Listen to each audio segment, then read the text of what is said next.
Hello friends, welcome to the GS foundation.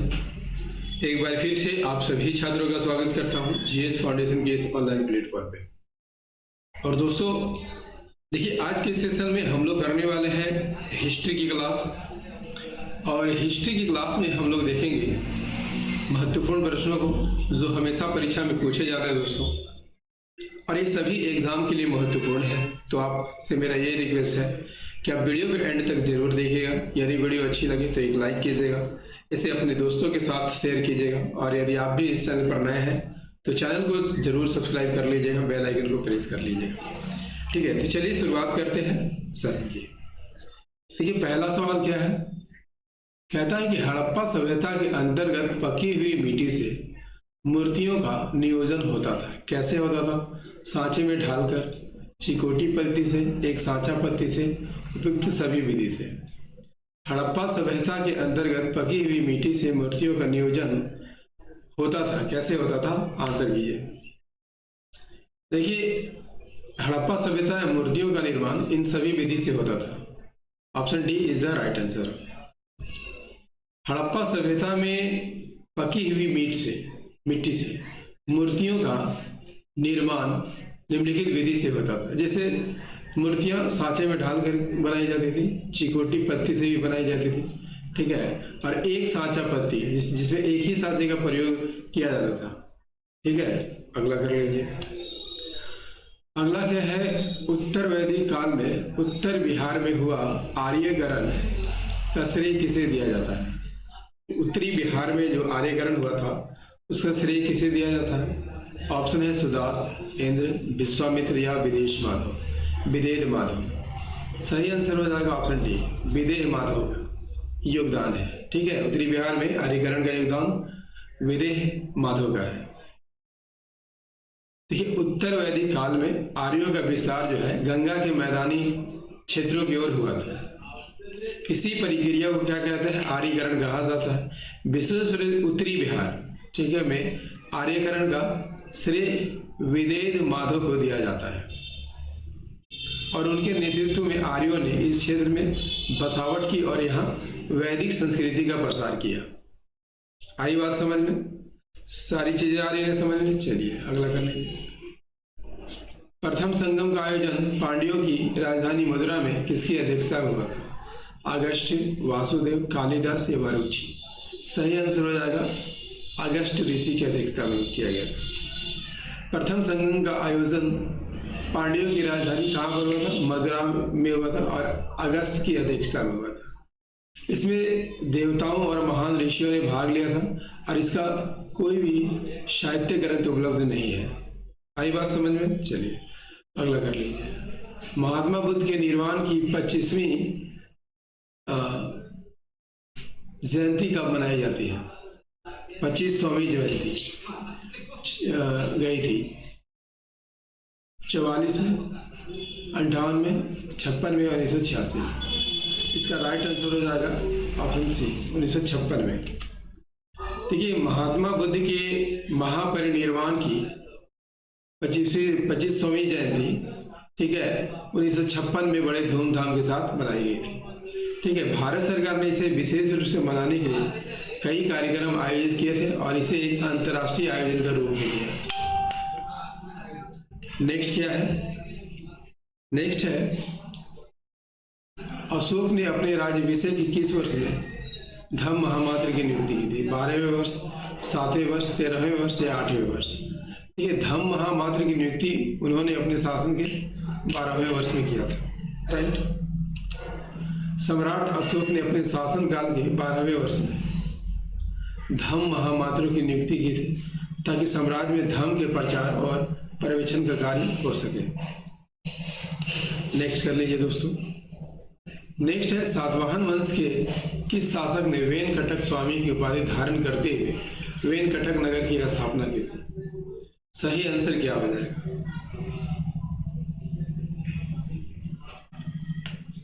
Satavahana वंश के किस शासक ने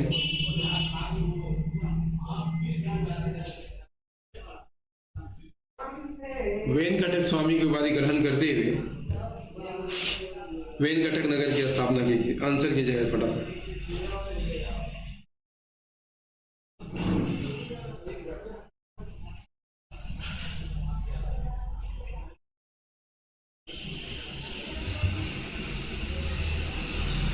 आंसर क्या हो जाएगा दोस्तों? इसका सही आंसर हो जाएगा ऑप्शन ए, गौतमी पुत्र शातकर्णी। गौतमी पुत्र शातकर्णी सातवाहन वंश का एक शासक था, जो कि महत्वपूर्ण और शक्तिशाली शासक था। उन्होंने शक राजा नहपान को हराया था, और उसके नासिक शिलालेख से पता चलता है कि उन्होंने वेंकटक स्वामी का उपाधि धारण किया था, और उन्होंने वेंकटक नगर की स्थापना भी की थी। अगला कर लीजिए।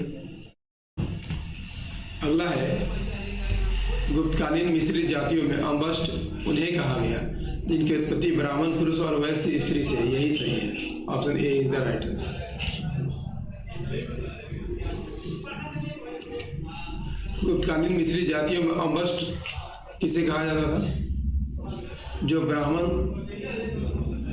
पुरुष और वैश्य स्त्री से पैदा होता था।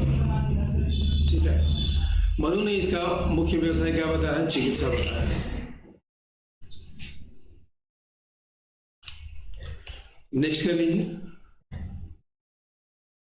गुप्तकालीन मिश्रित जातियों में अंबस्ट उन्हें कहा जाता था, क्वेश्चन रिपीट हो गया दोस्तों, जिनकी उत्पत्ति ब्राह्मण पुरुषों में वैश्य स्त्री से होती थी।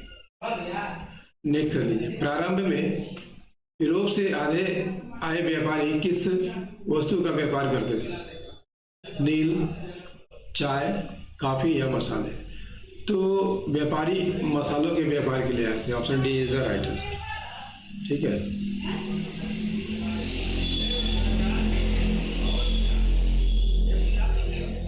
प्रारंभ में जो है यूरोप से आए व्यापारी मुख्य रूप से मसालों का व्यापार करते थे। ठीक है, जैसे काली मिर्च, दालचीनी, लौंग और जायफल।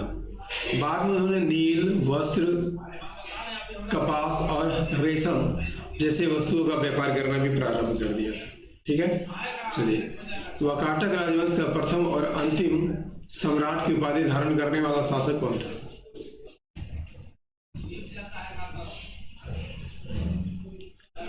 वाकाटक राजवंश का प्रथम और अंतिम सम्राट की उपाधि धारण करने वाला कौन था?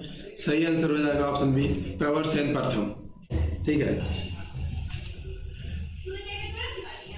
प्रवरसेन प्रथम ही एकमात्र वाकाटक शासक थे जिन्होंने सम्राट की उपाधि धारण की थी। राइट, जबकि अन्य शासकों ने कौन सी उपाधि धारण की थी? महाराजा की उपाधि धारण की, और उन्होंने अश्वमेध यज्ञ भी किया था।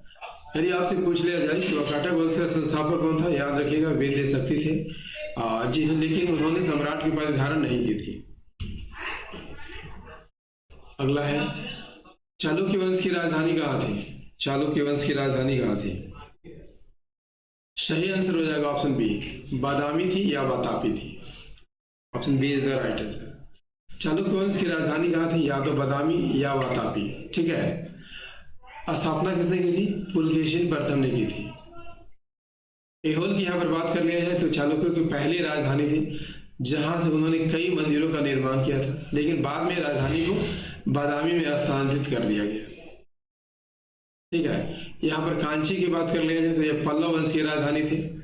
मानिखेट की बात कर लिया जाए तो ये राष्ट्रकूटों की राजधानी थी, है ना, जिन्होंने चालुक्यों को हराया भी था। अगला कर लीजिए। अगला है, राष्ट्रकूट वंश का संस्थापक किसे माना जाता था? ध्रुव, दत्तिंगदुर्ग, अमोधवर्ष, इनमें से कोई नहीं। सही आंसर हो जाएगा ऑप्शन बी, दत्तिंगदुर्ग ने स्थापना की थी। राष्ट्रकूट वंश का संस्थापक कौन था? दत्तिंगदुर्ग। ठीक है, और इसे क्या कहा जाता है? दंती वर्मन या दत्तिंगदुर्ग प्रथम के नाम से भी जाना जाता है। उसने 8वीं सदी के मध्य में राष्ट्रकूट साम्राज्य की स्थापना की थी। अगला क्या है दोस्तों? चोल राज्य की शिक्षा के विषय में निम्नलिखित कौन सा कथन असत्य है?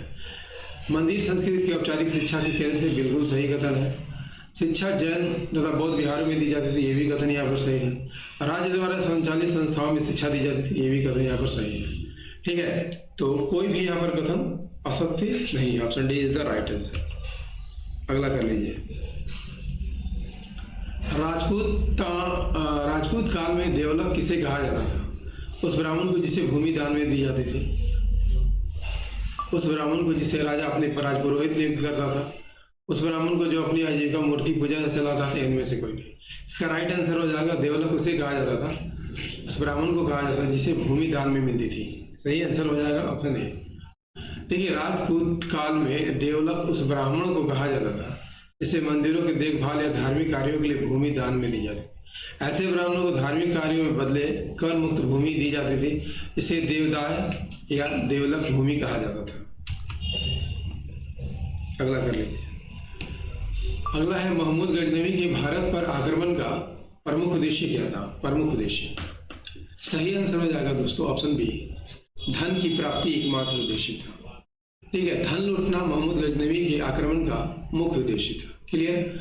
और भारत में एक अस्थायी साम्राज्य की स्थापना करने की कोशिश नहीं की उसने मुख्य रूप से मंदिरों को निशाना बनाया, क्योंकि उनमें भारी मात्रा में धन जमा होता था। आई बात समझ में? चलिए, और सेशन कैसा लग रहा है दोस्तों कमेंट करके जरूर बताइएगा। सल्तनत कालीन सुल्तानों की सत्ता का वास्तविक स्रोत क्या था? खलीफा का समर्थन, जन समर्थन, सैन्य समर्थन, उलेमाओं द्वारा सत्ता के प्रति मान्यता या सम्मान, सल्तनत काल में उत्तराधिकार था। ठीक है, option C is the right answer. ठीक है, सल्तनत कालीन सुल्तानों की सत्ता का वास्तविक स्रोत क्या था? तो सैन्य सामर्थ्य था। क्या था? सैन्य सामर्थ्य था। जबकि खलीफा का समर्थन नाम मात्र था और उलेमाओं का प्रभाव महत्वपूर्ण था। सल्तनत काल में उत्तराधिकारी का कोई नियम नहीं था और उत्तराधिकारी अक्सर युद्ध, विद्रोह और बल के प्रयोग पर होता था। अगला कर लीजिए। बहमनी साम्राज्य के पतन की प्रमुख घटना क्या थी? महमूद गवाह का पतन, तालीकोटा का युद्ध, कृष्ण राय का उत्थान, उपयुक्त में से कोई नहीं। सही आंसर हो जाएगा महमूद गजनवी गवाह का पतन बहमनी साम्राज्य की प्रमुख घटना थी। बहमनी साम्राज्य के पतन का मुख्य कारण क्या था? महमूद गवाह का पतन था। ठीक है, महमूद गवाह की मृत्यु के बाद बहमनी साम्राज्यों में दरारें पड़ने लगी, जिससे प्रांतीय सरदार अपनी स्वतंत्रता घोषित करने लगे और अंत में 5 अलग अलग सल्तनतों में बट गए थे। ठीक है, यदि आपसे पूछ लिया जाए तालीकोटा का युद्ध कब हुआ था? 1565। इसने विजयनगर साम्राज्य को नष्ट कर दिया था। नेक्स्ट है विजयनगर शासक वीर नरसिंह के विषय में कौन सा कथन असत्य है? उसने 20 वर्ष तक शासन किया, यही कथन गलत है दोस्तों, क्योंकि इन्होंने मात्र 6 वर्ष तक शासन किया था। ठीक है, 1503 से 1509 तक। ठीक है, तो एक कथन यहाँ पर गलत से। और भी ऑप्शन को देख लेते हैं। उसने अपनी प्रजा में युद्ध के प्रति जागरूकता पैदा की, बिल्कुल सही है। उसके समय में विजयनगर का प्रशासन अस्थिर था, ये भी सही है। उसने प्रजा के हित के लिए कार्य किया, ये भी सही है। ठीक है, ऑप्शन ए गलत है। वीर नरसिंह का शासनकाल बहुत छोटा था, 1503 से 1509 तक। उसने अपनी प्रजा में युद्ध के प्रति जागरूकता पैदा की। इसके समय में विजयनगर का प्रशासन अस्थिर था और उसने प्रजा के हित के लिए कार्य किया। अगला कर लीजिए। अगला है भारत में सूफी आंदोलन की शुरुआत किस शताब्दी के आसपास हुई थी? सही आंसर हो जाएगा 12वीं शताब्दी के आसपास।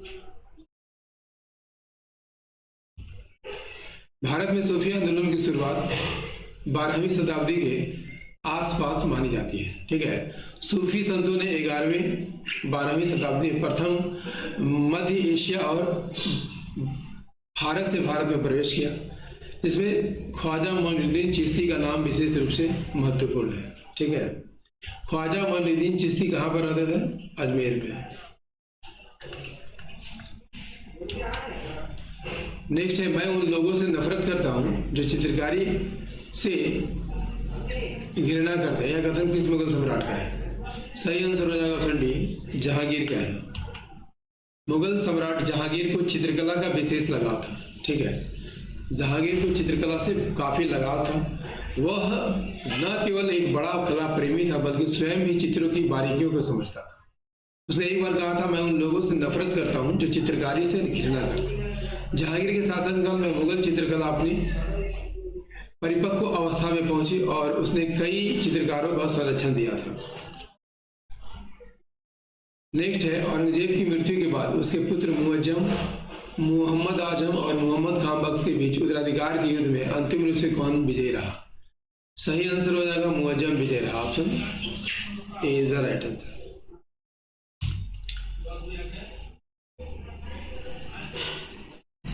नेक्स्ट है शिवाजी का राज्याभिषेक कब हुआ था? सही आंसर हो जाएगा शिवाजी का राज्याभिषेक 1674 में हुआ। ठीक है, कब हुआ था? 6 जून 1674 को रायगढ़ किले में, और यही उन्होंने छत्रपति की उपाधि धारण की थी। दोस्तों, इंडियन हिस्ट्री का ये सेशन आपको कैसा लगा? उम्मीद करता हूँ काफी अच्छा लगा होगा। यदि सेशन पसंद आया हो तो एक लाइक कीजिएगा, इसे अपने दोस्तों के साथ शेयर कर दीजिएगा, और यदि आप भी इस चैनल पर नए हैं तो चैनल को जरूर सब्सक्राइब कर लीजिएगा, बेल आइकन को प्रेस कर लीजिएगा। मिलते हैं अगले सेशन में, तब तक के लिए जय हिंद, धन्यवाद।